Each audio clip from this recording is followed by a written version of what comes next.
দেখবেন বাতির জামাতে প্রচুর হাফেজ, লরি লরি হাফেজ, কিন্তু আমাদের জামাতে একটা হাফেজ কম। হারিকেন নিয়ে খুঁজতে বেরোতে হতো আগে, এখন আলহামদুলিল্লাহ পাওয়া যায়। যেটা বলার উদ্দেশ্য, এত কম আমাদের ওদের বেশি কেন? তার কারণ আমাদের দিলে হুব্বে মুস্তাফা আছে।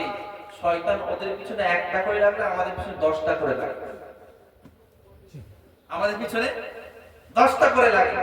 আর এই লাগার কারণে, কারণ এরা যদি হাত তুলে আল্লাহ কবুল করবে, এরা যদি পরে আল্লাহ কবুল করবে, যেখানে দাঁড়াবে সেটা আল্লাহ কবুল করবে। ওই জন্য এদের কমিয়ে দিয়েছি। কারণ আল্লাহ কমায়নি শয়তানির ফিতনাতে।